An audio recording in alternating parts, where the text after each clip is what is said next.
Hello, welcome to the Doggy Style Podcast. Join me, Al Berg, and my dog Lola on our adventures through Long Island and New York City.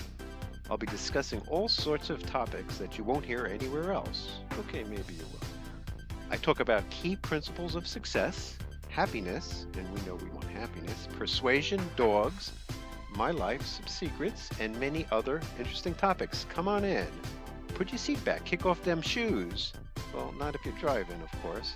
Take a deep breath, relax, get rid of that stress, and enjoy the ride.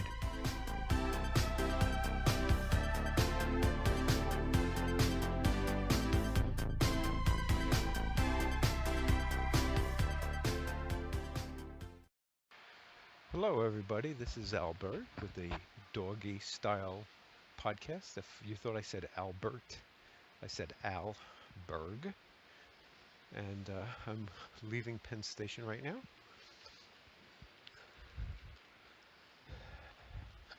And the other day I recorded the name of the podcast and it came out Dirty Style Podcast. So kind of thought that was funny.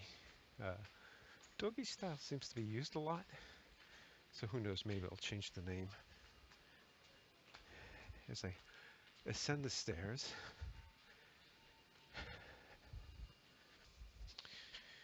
Yeah, let's see. So what's going on? Yesterday was my deadline. I made my deadline. And with some stress involved. But as I step outside into 8th Avenue, so I reached my deadline. I got my slides out. I made a few mistakes again. Nothing big, just more like labels on charts. And I don't know why, so nobody picked it up again. And so I was a little angry about the day. Just my boss sent kind of a scathing, felt like a scathing email, really long. And then I had to wait a long time for him to basically said the deck was okay with new process he's instituted, that he's got to sign off on it, which is okay. I'm okay with that. Except I used to do a lot of this stuff on my own, and it was usually fine. I know there's a saying, too many cooks can spoil the broth. So it's a really nice day in New York City on June 22nd, which my understanding is Bring Your Dog to Work Day. And unfortunately, it's the Doggy Style Podcast, and I didn't bring my dog in. I don't know if my company allows it. I know they don't allow dogs on the train, so I'd have to drive in or something. I was thinking of working from home. So if I worked from home, it would be Bring My Doggy to Home Day. So I was a little upset yesterday. It just seems like there's a lot of stress at work. A lot of bureaucracy, which a word I can never say right.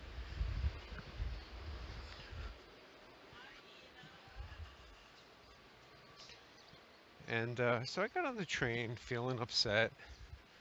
I was made a later train. I had to work late just because my boss took his time approving my slides. And so I'm sitting on the train and thinking, angry, and I was thinking that this whole thing about it being in the past, and I didn't have to think about it, um, and that these negative events can bring me and you into a place you really don't want to be. Um, so I'm going to try to do much less harping on negative things. Just say them and get them off my chest, and then that's it. They're done. But when I was on the train, I was thinking I really don't need to even think about it. And even if somebody asks me, "Oh, is everything okay?" Well, just rehashing these negative feelings brings them up. I'd rather rehash positive feelings. So I'm gonna try. I'm gonna uh, bad habits die hard. I'm going to try to focus much more of my time on positive things, things that make me feel good. Think about things, talk about things that I like, than uh, negative things like my PIM, place I make money. So if you haven't heard it before, I'm trying to get out of the habit of using the term work because the work has such a negative connotation. I like to call it my PIM, place I make money, PIMM. And when you think of work as a place you make money, it's not that bad. I mean, if this is what I have to do, if this is the person I have to listen to, and I'll get paid pretty nicely for it, I'll do it. I'll do it. Which was my impersonation from a Seinfeld episode of the deaf um, tennis judge. And Jerry asks her, "Would you want to go out on a date?" Or there's a cute episode where they're sitting. Marla Maples is her name. George and Jerry are sitting at a table. I think it's a double date, or maybe not a double date, but George and Jerry are kind of hiding their mouth movements. They don't want Marla Maples to see, and so it's just funny the whole action. I'll post a link to that scene, and then finally at the very end, Marla Maples says, not Marla Maples, that's not her name. But anyway, the woman that says it says, "I'll do it." So anyway, I thought that was funny. So what are we going to talk about today? I talked about the weather, the news. Yeah, I've been listening to WCBS radio in the morning, and here I am already bringing myself down by complaining about I don't know why they do this, but they have a lot of really bad ads in the morning. And a few of them, like, I don't know why it shouldn't. It drive me crazy. So there's the Mavis discount tire ad. I think a lot of the jingles wound up singing them all day long. Mavis discount tire, America's discount tire store. And then there's that 1-800 Cars for Kids. Oh my God, what a bad ad. 1-800. And then when the guy comes on, he starts singing that 1-800 Cars for Kids. I hear it and I just can't take it. So, but I was just noticing how the news is so biased against Trump and this immigration stuff that's going on right now. So, and I was thinking about the whole immigration thing. I have kind of mixed feelings on it. On one hand, I am the son of the grandson of immigrants. They came here in the 1900s, escaping something, trying to find a better life. So on one hand, I'm a product of that. So there's this kind of guilt that makes me feel that you kind of have to let people into the country that are needy or want a better opportunity. Uh, but at the same time, we don't want to just let anybody come into the country. I mean, there's a process. My family came by some process and got into the country. I don't know exactly how they did it, but people shouldn't be sneaking in. They should be following this process. I mean, we want to make sure we don't bring in crazy nut jobs, crazy religious nut jobs of all religions that are looking to blow people up or run them over with a truck. Um, and then the theory that people assimilate is, I don't know if it's happening anymore. It just seems like when I was a kid, we used to. I guess there was a penalty if you didn't. I mean, you come here, you behave like Americans, not like. And I guess a lot of people are complaining that these people come here and bring their culture and their horrible uh, culture, political system, or whatever here and destroy neighborhoods. So, anyway, a little bit of a rant.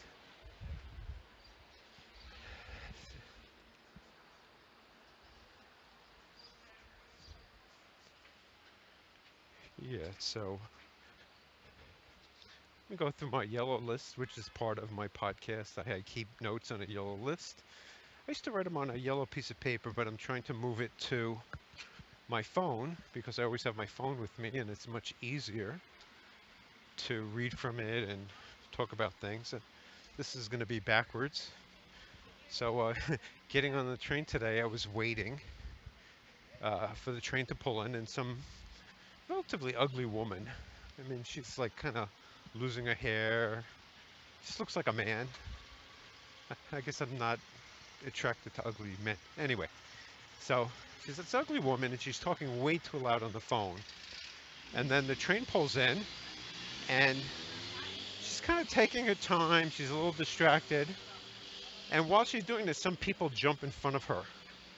So I got pissed off. I hate when people do that. So I jumped in front of them, which was jumping in front of her.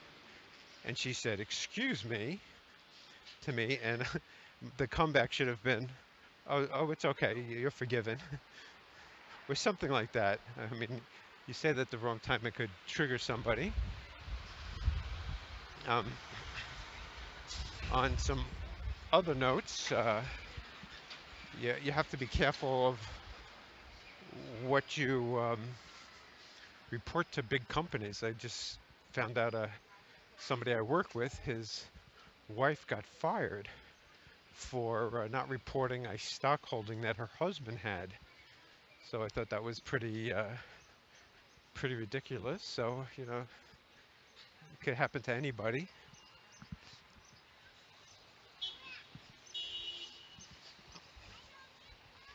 So I'm not sure why people on phones are so annoying. I guess in some way I could be considered annoying, but I'm not really talking on a phone.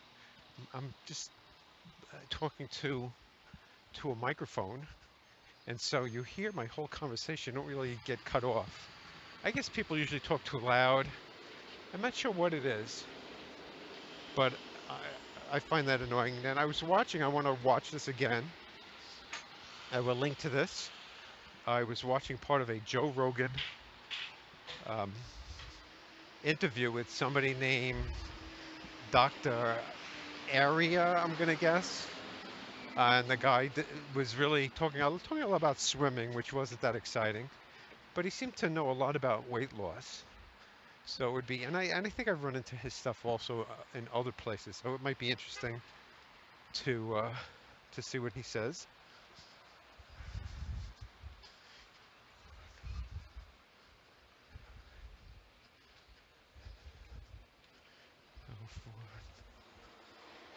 Okay, I have an acronym, and I just wrote it down, and I don't know what it is. And just some things that I have to do. Oh yeah, so I am going to be doing an AMA, Ask Me Anything. So if you have any questions you want to ask me, post them, and I'll try to answer them in a future AMA.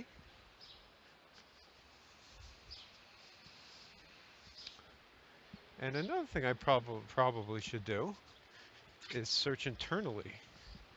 Just, I mean, look and see what kind of jobs we have internally. There must be a position. One thing that was a little disturbing was a coworker, gentleman who's the same age as I am, was saying how he's gone on 100 job interviews internally. That sounds like an exaggeration to me. And were only three of them were because he made too much money. So there is a problem if you make too much money. It's he's in a situation where he should consider a pay cut. Maybe he can't. It could be his expenses are based on his current salary. So I don't know for sure.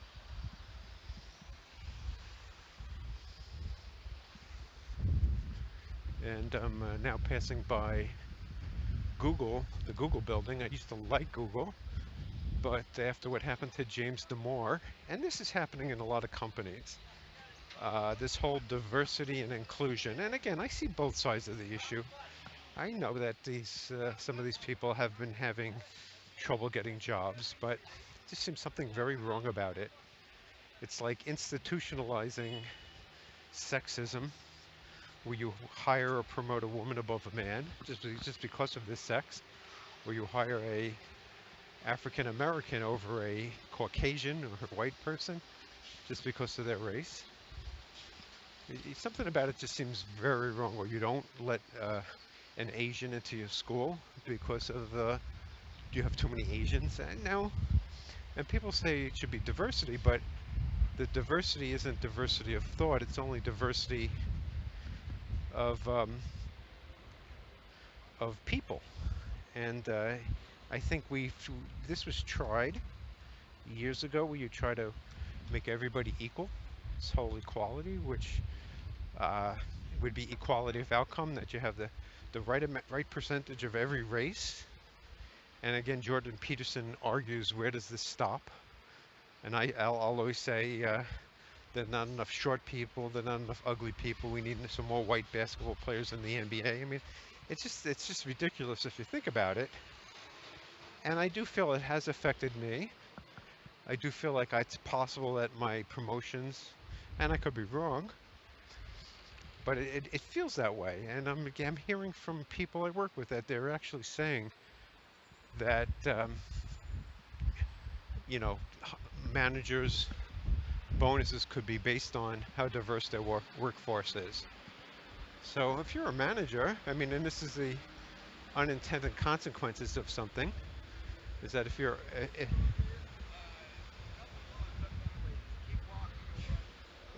you're a manager, then and you want to hire somebody who's not really qualified, or you can get somebody better, you're not doing the best for your shareholders. So I'm not sure where this is coming from. It has its roots somewhere. It seems like maybe the HR people, who are mostly female, maybe that should be more diverse. Maybe it's the HR department's not diverse enough.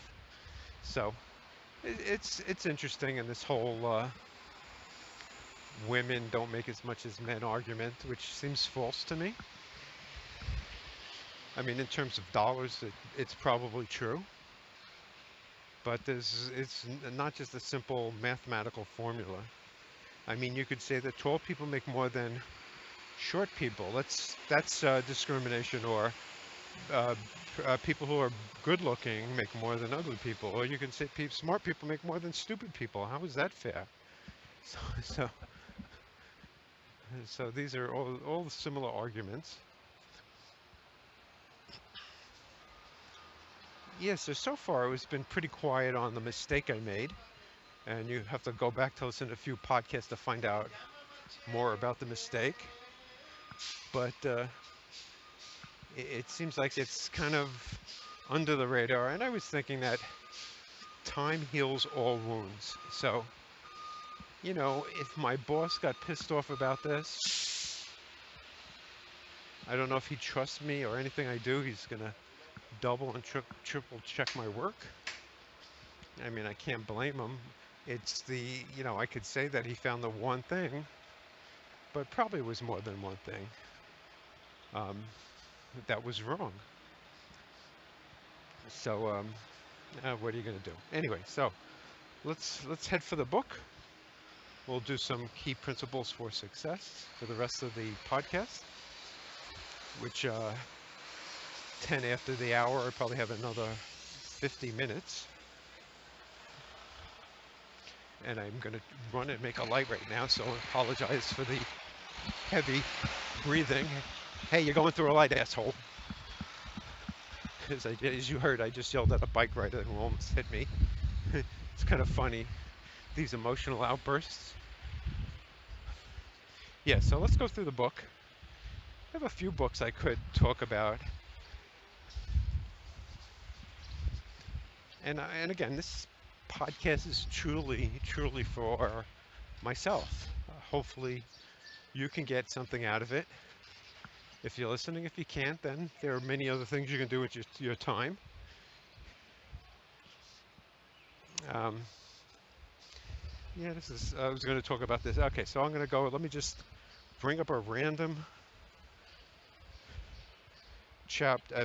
idea for my book. So just to go over it again, I usually, anytime I have a thought that brings success, I write it down on a list. I have over 1,300 of these, and I have a way of shuffling it or randomizing the list, and then I could just go through them, which I'm going to do that. So number 1289, any questions on dot dot dot? So I'm going to say I'm not sure why I wrote this, but it seems to me that if you have any questions on, you've framed the conversation. Um, do you have any questions on me? I mean, you're not going to think about questions on baseball or questions uh,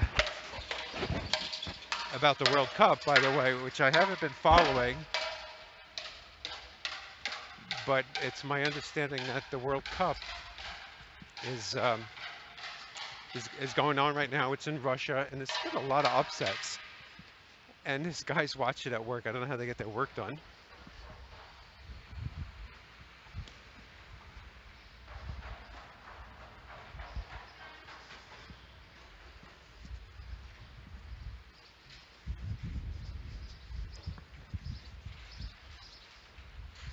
So if you want to ask questions, you can frame things by asking for specific. Any questions on Excel? Any questions on these topics? I'm not sure why I wrote that. It's one of the things I have to really get better at is when I do write something down to put more context into what I wrote down. For a few reasons, first of all, I don't even know when I wrote this. It could have been, which is one limitation about my list. I should be able to see when it was added easily. I might date stamp it. I'm not sure. I have to look at the database.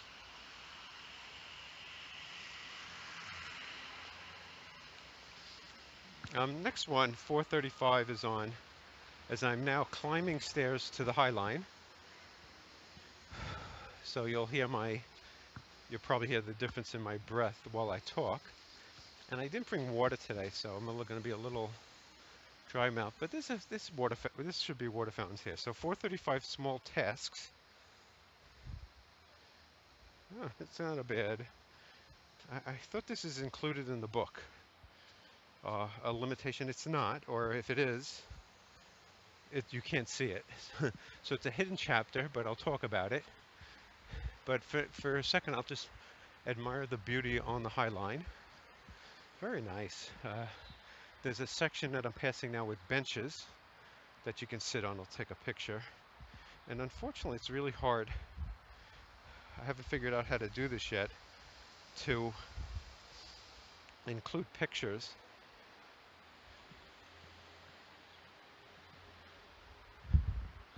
It's very hard to include pictures into my content easily.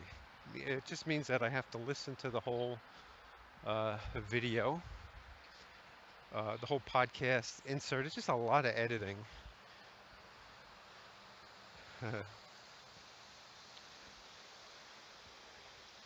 As I try to turn off my flash that's on. Oh, damn it. Okay. Got the flash. It's a beautiful, I'm passing, I don't know if you can hear it, there's a beautiful water fountain that I'm going to grab the sound.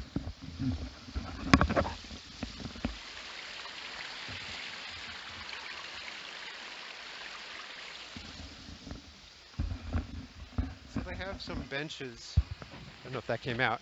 They have some benches that are over a waterfall.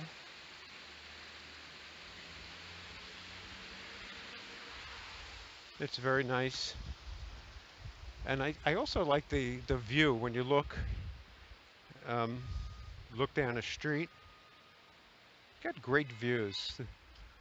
So if you haven't been to the High Line, you got to get here. It's really nice. I do have to say now, one of the things that I just thought about that I didn't write down is I want to get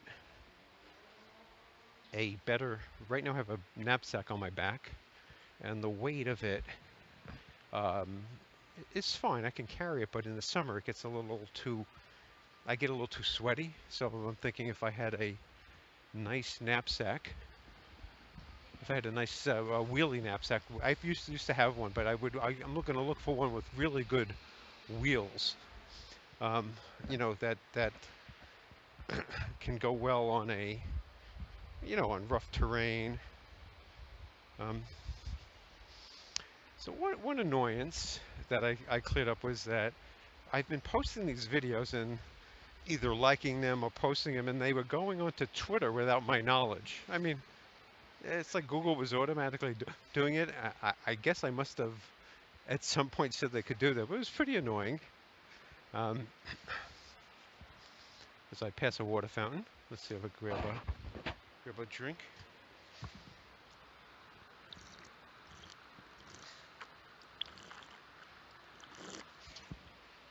Oh, that's nasty. City water does not taste great from a water fountain. Yeah, so I do want to find ways to better not get angry about the past. So I'm not sure how I'm going to do that. And one thing also that I've been there's a book called, okay, now I just remembered what the acronym was that I saw before. Let me bring that up again. It was H4NR. So it stands for Happy for No Reason, and it's a book that I got recently for pretty cheap. And I'll post a link to the video.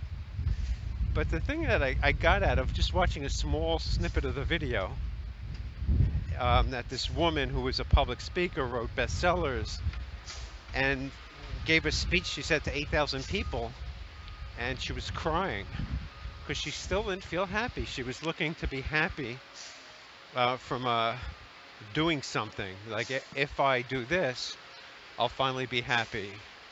And so the whole concept is you can be, and this is very Buddhist, you should be happy just being. You don't need a reason to be happy. Um, and in terms of, for me,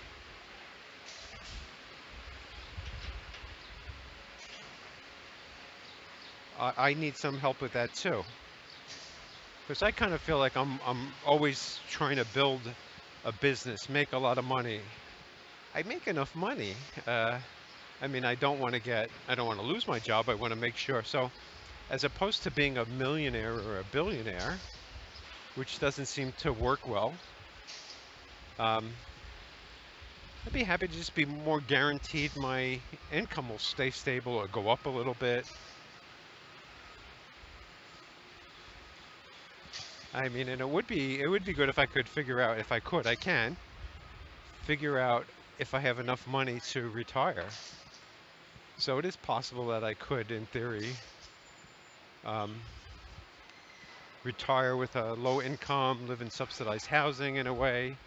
But that comes with a downside also, that subsidized housing is usually not a good neighborhood as non-subsidized housing. I'm in a pretty nice area now where I live. I read about, there's a guy, if you don't follow him on Twitter, his name is Thomas Wichter. Now, he says a lot of interesting things. I'm a little skeptical about what he says. I mean, he said some things that he's very sure of himself. Like, for example, he almost says it in a way that you think he's right, or that he's probably right. Uh, Now, in some ways, I think he just might be crazy, and he's gotten people to follow him. In the other ways, he does seem very smart and can figure things out. So anyway, I would follow him if you can. He's on Twitter, Thomas Wichter, Wictor. I'm getting a nice breeze. Uh, it is nice up here, I have to say. Walking a little slower today. It feels like it's a Friday. Happy Friday for everybody. Today's juggling. If you're in New York City on a Friday, come to, it's not all the time, you have to check the schedule, but today I believe, June 22nd, there's juggling in Bryant Park, and somebody can teach you. I can even teach you if you're interested. So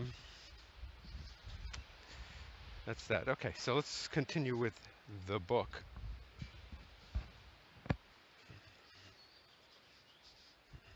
Okay, where were we? Just make sure my record is going. If it's a bug, But one problem I had with my book recently, book with my the recorder on my phone, is that I was recording something, I paused and I forgot to restart it, so I feel like I lost a lot of. I don't know if I said anything that interesting, but if anything I say is interesting. But I'll just say it. I'll just keep doing it. If it works, it works. If it doesn't, then it's just basically self-therapy and a crazy guy walking on the High Line with a microphone talking to himself. It's funny how if I did this without the microphone, I'd look like a real crazy person. But with the microphone, it gives me some. It reduces the. Look at that crazy guy. So okay, so we'll go back to the book if I could find it.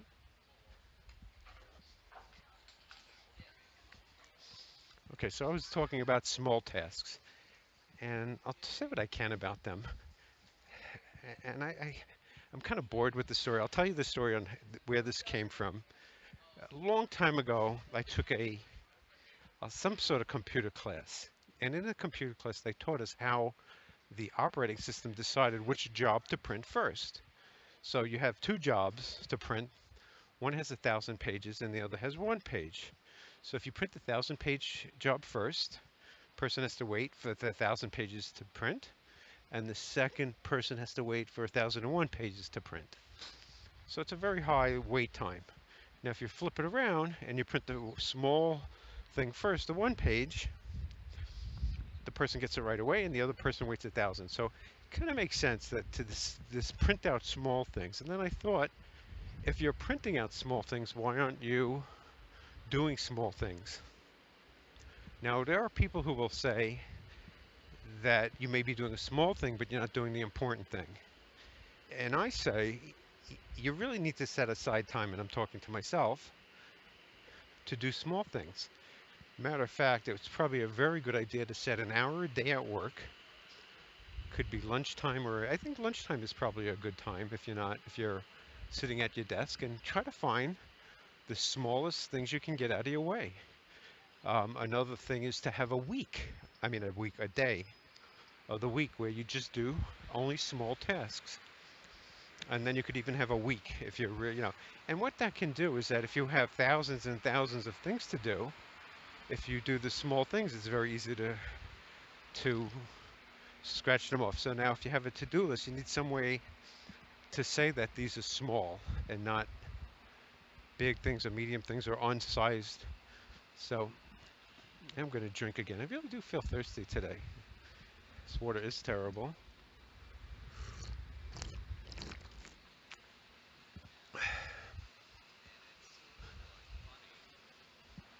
Yeah, so that's where this idea of doing small things came from. And it's a really good idea, but you also have to weigh it against deadlines. And this gets into I don't know if it's probably my true goal, and that is to create a system that I call smart task selection.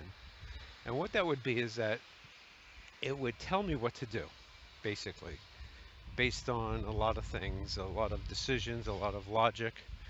And the key would be that deadlines come first. If you have a deadline, you got to get that stuff done first. So you can weigh this with small tasks, um, but that's my thought about it, is that small tasks are important to get done. And let's see what I wrote about it. Do small tasks ahead of large tasks. If one task will take 5 days and another 2 minutes, which one should you work on first? The 2 minute one. And I have a whole section on printing. Um, and I just mentioned the other one. The exception to this rule is if you have a deadline and don't have time for the small task. So, yeah, it's something to consider, small task versus deadline task. Every day, set aside some time to do small tasks, create a list of these, and randomly select from it. I kind of like that idea. I just find hard to prioritize or pick from a list, causes kind of an overwhelm. what do I do? And so if you have a list of things, you can randomly select from the list, and you don't get analysis paralysis. Uh, Turn big tasks into small tasks. So, hey, basically, if you have a big task, it's really a list of small tasks in order, right? So you do step A. So save the whole task, and it could even be goals, because goals also uh, can be broken into a number of steps or tasks, and the smaller you can make it, the easier it will be. So let's use this in reality. So I've been having a problem creating a video for my What Can Excel Do? And my idea was to show one, but I think what I'll do, and one thing you can do with random might select something and you just don't want to do it, and then you just move it to the bottom or move it off your list to a skipped, I see random but skipped. So, so one thing I could do with this What Can Excel Do idea is I could go to that list. I have a list and I don't know how many items on it. I'll say I have 50. I'll randomly select something and just work on that one, work on that item, create a video until it's done. Um, Another thing I could do is I can try to spend some time prioritizing it. Seems like I'd rather almost get one up there and then trying to figure out what the next steps are. So once I have the video, I would, which is the video of how it works, I would then try to sell or give it away for free or have some contest or some mechanism that somebody could acquire the methodology.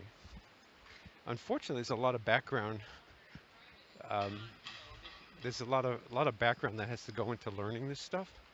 So that might be even a bigger part. And so it would be if you buy the course, or you buy the What Can Excel Do course, you get the actual, and then you get all the prerequisites on what to do. Um, the hard thing is the money back guarantee, because once somebody buys it, they could just return it, and they have your methodology. So one way to do it would be is to not, that they own it, but they don't get the whole process. So they get parts of it, and they have to do something to get the next part. And so at least that way, it's not like I gave them everything. I gave them 1,000 videos or hours of stuff, and they can now sell it themselves. Okay, I'm doing pretty good. I'm about a half hour in, and I'm about to get off the high line. Haven't run very much, which is good for my feet.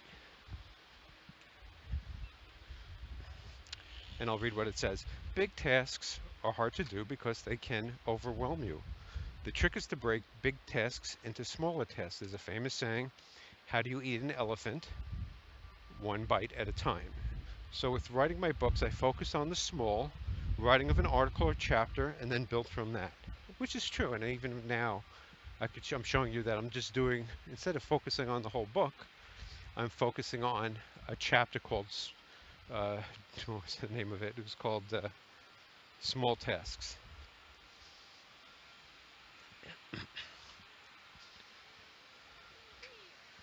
Um, Next topic on this chapter is decluttering. So the way to do that is it can be overwhelming. So I would suggest find a small thing you can declutter first. It could be, uh, something that's important. I just was reading a book. They suggest when you first walk into the house is a good place to start.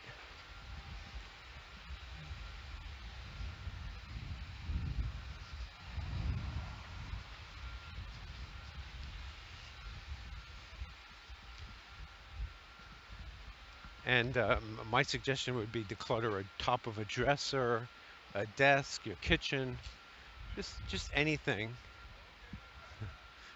just just anything that gets you started. So the small tasks can at least get you started on what you want to declutter.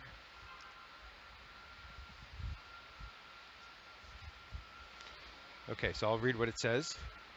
Um, I'm not good at decluttering, I have to say. That's one of my, it was supposed to be my goal for the month. Ooh, that's loud.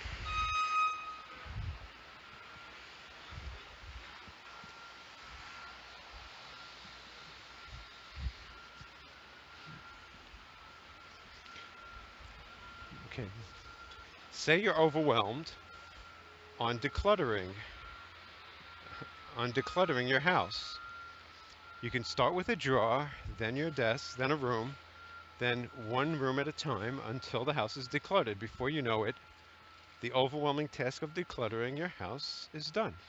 Yeah, so if you could break that large task, and it could even be clean up one section or make it look neat. Like even when you declutter, I'm going to say even get boxes as a starting point. Just put things in boxes and stack the boxes up and then go through the boxes afterwards is, I would say, a good way. Because at least things won't look that messy and you'll know that you could put the boxes, you could label it, that it's not organized and or not that it's not organized, it's not um, cataloged.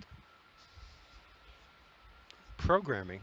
So with programming, I always start with some small idea. So I have one idea, I try to implement it, I use that now one idea, and then I see, oh, it doesn't do this, so I add to it, and it doesn't do something else, and then I add to it. So this process of just starting small, writing small pieces of code, and just continuing to do it is really, really useful.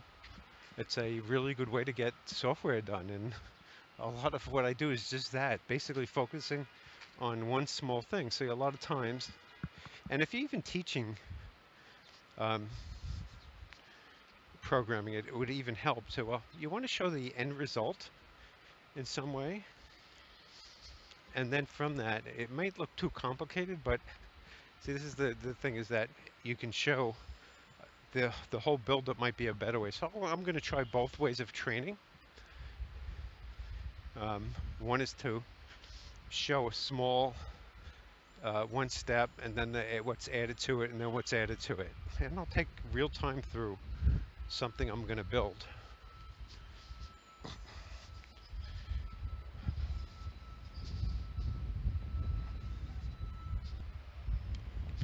Okay, just getting a nice breeze past a long line. I was a little embarrassed to talk in front of them.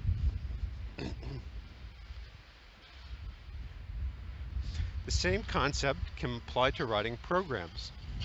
Write a small piece of code, then write another small piece and combine it with the first piece. Keep proceeding one small step at a time. Basically what I said, weight loss, and again, it's a small task, but a small step. So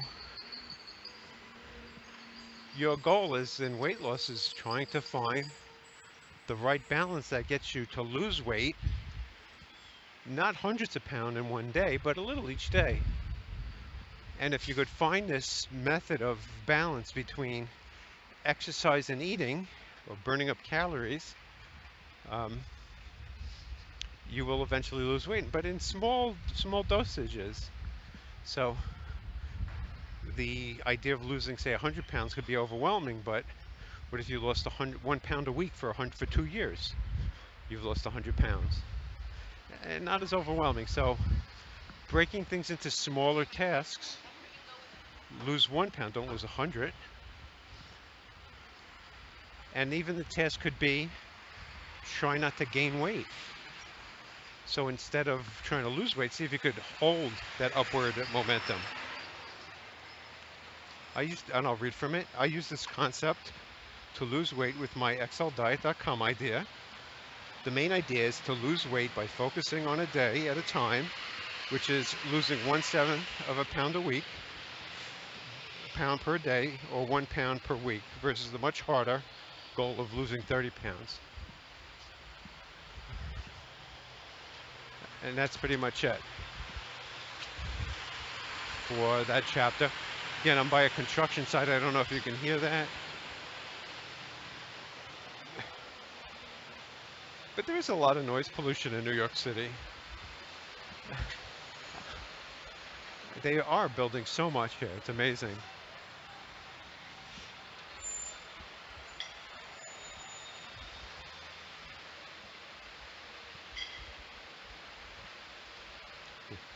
Okay, next one is 323.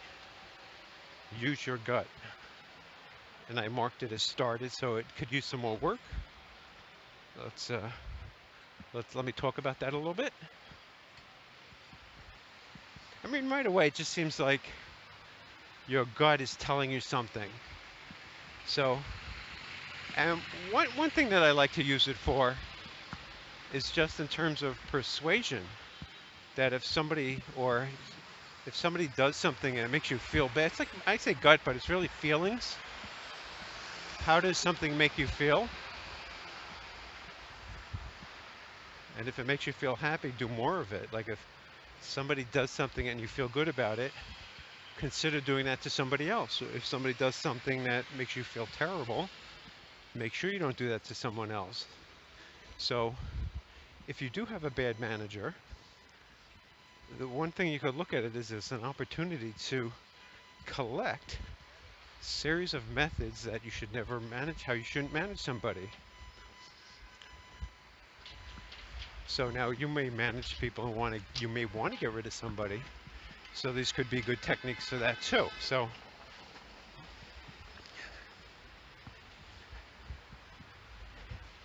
and the best thing I could see you can do is uh, is be evil sometimes and very nice other times. And do it randomly. It's kind of like a slot machine in a way. So that do this with anybody is that you treat them really nicely and then you treat them really poorly. And then you treat them nicely again and then poorly. So you bring them down and then you bring them back up. And then they'll be working for that random reward in theory, almost like a slot machine.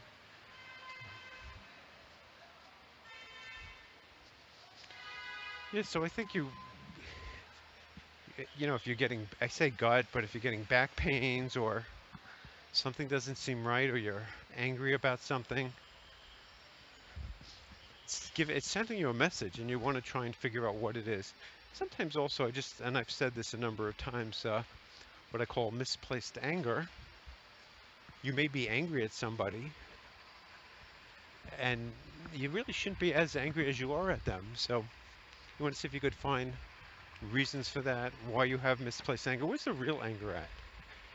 I mean, a lot of anger could just be from your childhood. You weren't loved enough as a kid. Maybe your dad hit you with a belt and a shoe like mine did. And something's going on where you don't like authority because of that. Hey, did I just come up with a psychological thing of why I don't like authority? But you at the same time want to please them. So, I would say that most people must turn their bosses into like a father figure. So in some ways, a boss does represent a father figure. Oh man, yeah, I'm really thirsty. I didn't bring my water bottle today. I guess I'll just have some water when I get to work. I don't have much of a choice. I guess I could buy, but that's one thing. I'm really cheap. Unless I was dying of thirst, it's very hard for me to buy water.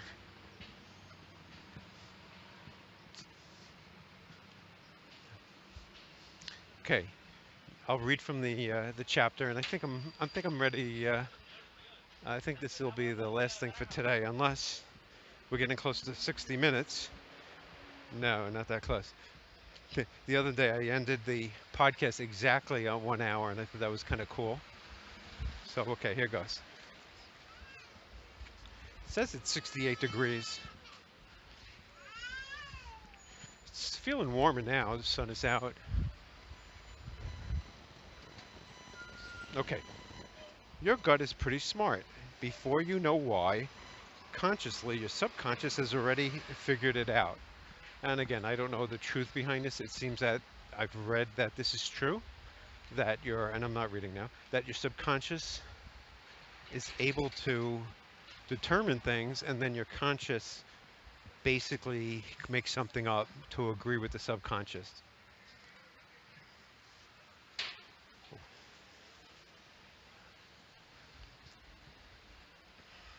What is your gut? It's that feeling you get in your stomach and don't know why. If you have to make a decision, use your gut. I don't know if that's such good advice, but it sounds like you're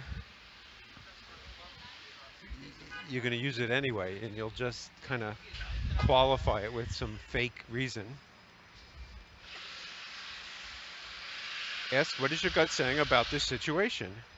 More construction noise. You see a person, and in an instant, you know something is wrong without knowing what.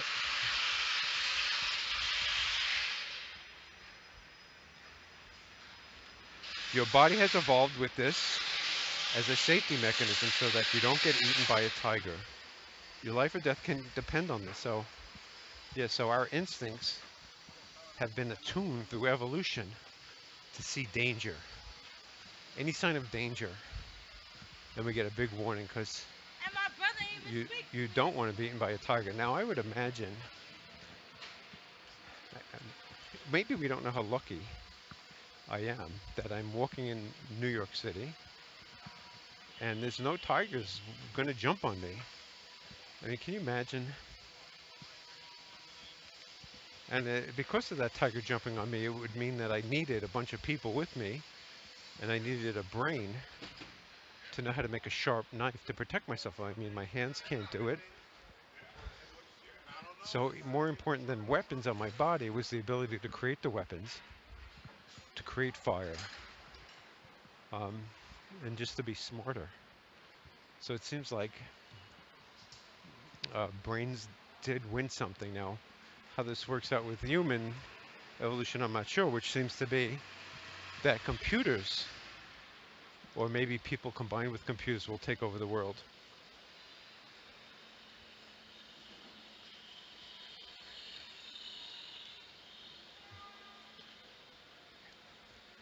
Normal patterns are usually ignored by you because they are not threatening.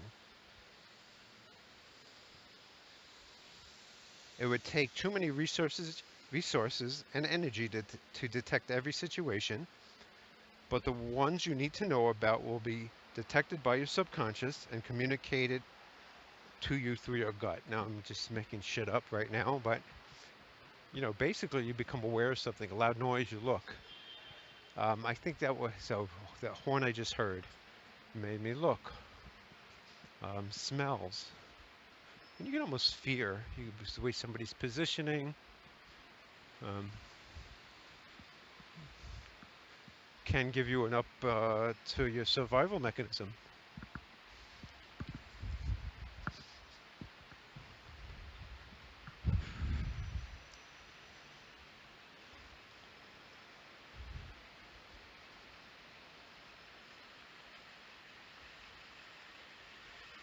So your gut is basically an advanced pattern matching machine. Become aware of it and use it to reach success. When making decisions, ask, what does my gut want? If you don't know, then randomly pick one and see how it makes you feel. That's a little vague. So what I'm trying to say is that if you're making a decision, so maybe it was clear. You want to pick one and see how you feel about it.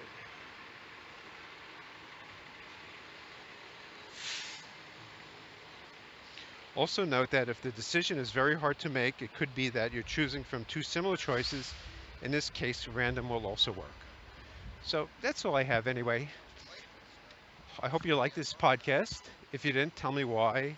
Complain. Tell me what you liked about it. Please subscribe to it. Please follow me on Twitter and Periscope. I do appreciate you listening. Thank you so much. Have a really great day, and have a great summer. I'll be speaking to you soon. This is Alberg signing off.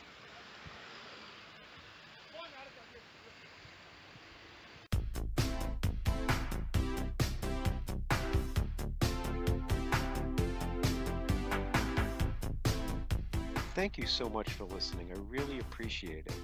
The 4 rules I try to live by are: number 1, life is short and goes by extremely fast. 2, if you do what you've done, you get what you've got. 3, step outside the comfort zone. 4, there is only now, so live in the present.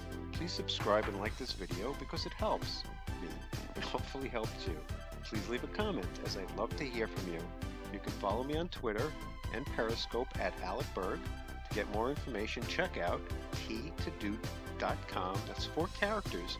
The letter T as in Tom, the number 2, D-O, that's t2do.com. See you until next time.